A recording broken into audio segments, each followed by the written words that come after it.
Good morning, children. Today we are starting the new chapter, Body Fluids and its Circulation, chapter 18, from the class 11. Okay, we are now discussing the introductory part of this chapter. You know, the body fluids and circulation. When we think about this chapter, the main thing comes to our mind is the blood. Okay. Blood is the fluid connective tissue which mainly transport oxygen and carbon dioxide, various types of food items, food particles and hormones. The blood not only carries the useful substances but also to carry the waste materials generated in the cells. So blood is the conductive tissues in animals. Then not only blood, there are two more fluids that are very important for the circulation of various types of substances. They are plasma and lymph. Plasma constitutes the 50% of the blood. And remaining 45% is the formed elements. They are RBC, WBC and platelets. So we can understand that the plasma is the straw or light yellow colored substance which contain proteins and different types of hormones and water. So plasma constitutes 55% of the blood, and the blood cells we call RBC, WBC and platelets. They constitute 45%. 45%. And lymph is another fluid that mainly carry various types of fatty substances and also lymphocytes. Lymph contains lymphocytes. Okay? Alright. So now, of this 55% of blood is plasma. Then in plasma, 90 to 92% is water. That is the most significant part. The plasma constitutes 90 to 92% is water. So plasma is a major fluid that transports various substances in the fluid. And you can understand that in plasma the 6 to 8% are proteins. This protein constitutes fibrinogen, albumin and globulin. The definite functions. So 6 to 80% of the plasma is protein. There are three types of protein: fibrinogen, albumin, globulin. Fibrinogen, that helps in the clotting of blood. Albumin maintains the osmotic balance, osmotic pressure of the body fluids. Osmotic pressure.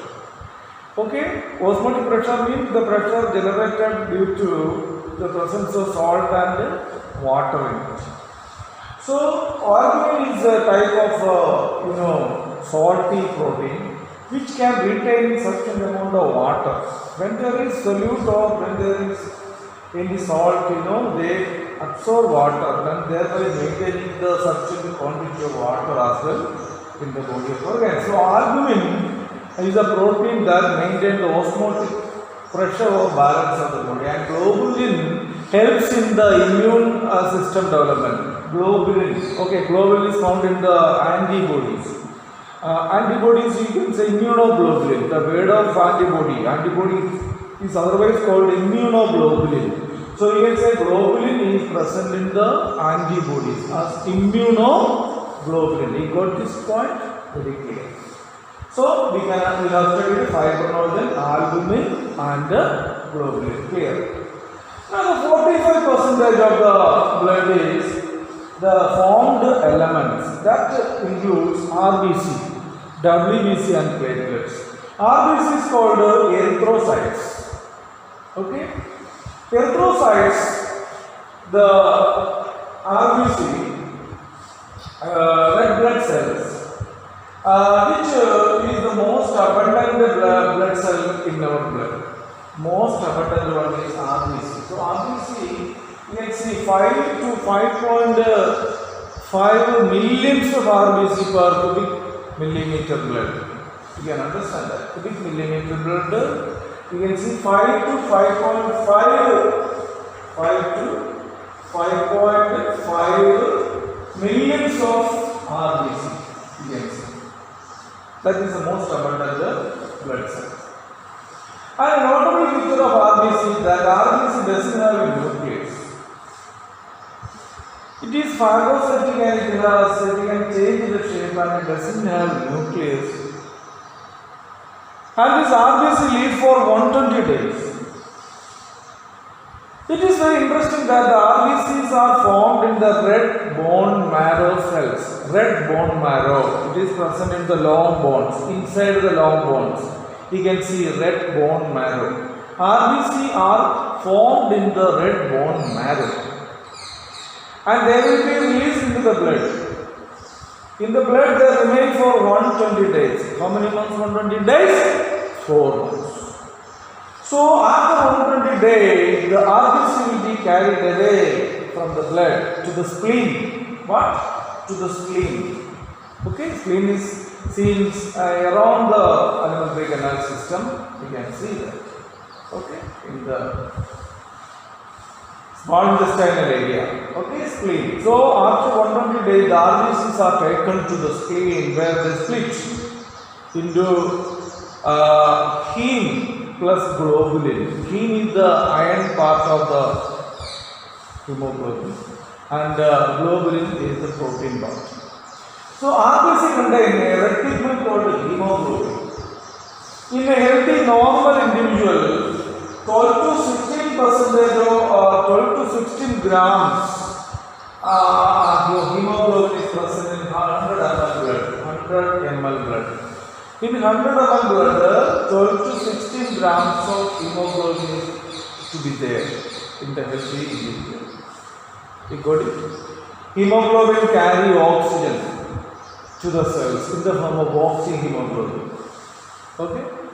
And oxyhemoglobin dissociated just outside the tissues and hemoglobin releases separate from the oxygen and the oxygen is diffused into the tissues. So that's all about the hemoglobin and the RBC. You got it? You got that? Clear? Right. Now WBC is otherwise called leukocytes. Leukocytes. They are the second largest number of blood cells. You can see their number may be 6,000 to 8,000 millimeter cubic blood. The number of leukocytes of WBC is 6,000 to 8,000 cubic millimeter blood. There are two forms of WBC, granulocytes and granulocytes. Granulocytes are three types: neutrophil, eosinophils, and basophils. What are the three types of granulocytes? Neutrophil, eosinophils, and basophils. Neutrophils constitute 60 to 65% of this WBC. Eosinophils constitute very less number. Okay, and around 70 to 80%. 70 to 80%. Now, basophil constitute around 0.5 to 1% of the total WBC. Now, granulocytes are two types. Granulocytes are two types. What are the lymphocytes and monocytes? So, in general, leukocytes are of 5 types. What are they? Neutrophils, eosinophils, basophils. Lymphocytes and monocytes are the 5 different types of WBCs or leukocytes. So, everybody knows now. So, what are the two types of leukocytes? Granulocytes and agranulocytes. Granulocytes are of 3 types: neutrophil, eosinophil, basophil. Clear? Now, agranulocytes are again 2 types: lymphocytes and monocytes. So, you got that idea? And now we are discussing the function of each of them. Neutrophils and the monocytes constitute that comes in the granulocyte do 6 to 8%. That they do phagocytosis. They are phagocytotic. When the foreign pathogens enter, foreign substances enter the body, these agranulocytes and these neutrophils and granulocytes, neutrophils and granulocytes, monocytes. They will phagocyte, they will engulf the pathogen and digest or dissolve it. So we can understand that. Now basophils produces histamine, serotonin and heparin. Histamine, serotonin and heparin are anti-inflammatory in function, anti-allergenic. Histamine, serotonin are anti-allergenic, anti-inflammatory. Okay. Then heparin prevent the clotting of the blood inside the body.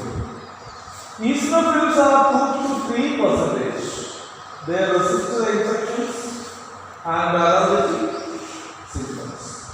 Lymphocytes are of two categories: B lymphocytes and T lymphocytes. They are very important for immune system development. They strengthen the immune system. You know, lymphocytes are two categories: B lymphocytes and T lymphocytes. They produce what? Antibodies, thereby protecting and strengthening the immune system of our body. These are the introduction of this chapter, body fluids and circulation. We can go through it and see the modules, the notes which I am sending. Okay, thank you.